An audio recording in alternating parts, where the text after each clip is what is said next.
বিয়ে করছেন শেহনাজ গিল ও রাঘব জুয়েল। বিগ বস ১৩তে তাদের প্রেম শুরু। একটা সময় সিদ্ধার্থ শুক্লা শেহনাজ গিলের সম্পর্কের কথা সবার মুখে মুখে ফিরত। ২০২১-এ সিদ্ধার্থের আচমকা মৃত্যু। মানসিক দিক থেকে ভেঙে চুরমার শেহনাজ। দীর্ঘদিন তিনি সিদ্ধার্থের স্মৃতি বয়ে বেরিয়েছেন। ভেতরে ভেতরে প্রতি মুহূর্তে নিজের সঙ্গে লড়াই করে গিয়েছেন।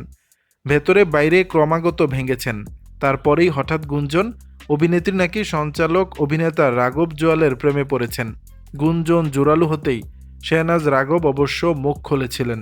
তাদের দাবি প্রেম দূরস্থ, কোনো রকম সম্পর্ক নাকি নেই তারা, কেবলই বন্ধু তারা।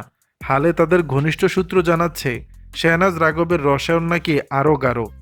সেই গুঞ্জন থেকে নতুন আলোচনা, এবার নাকি দুজনে বিয়ের পিঁড়িতে বসতে চলেছেন।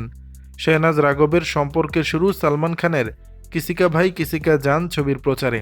সে সময় ছবির নায়ক সালমান খান রীতিমতো সমর্থন জানিয়েছিলেন শেহনাজকে।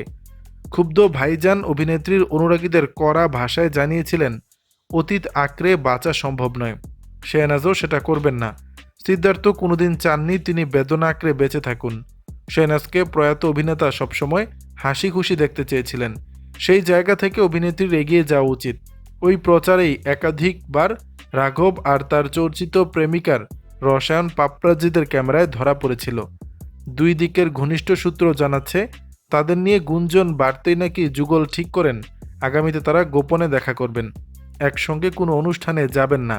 ছবি শিকারীদের ক্যামেরা যাতে তাদের বন্দি করতে না পারে, তার জন্যই নাকি এত কিছু।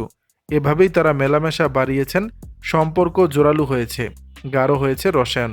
সেই জায়গা থেকেই সম্ভবত এবার শেহনাজ সংসারী হতে চাইছেন। সব ঠিক থাকলে দুই পরিবারের সম্মতিতেই হয়তো ৪ হাত এক হবে। দর্শক, বিষয়টি নিয়ে আপনাদের মতামত জানাবেন নিচের কমেন্ট বক্স।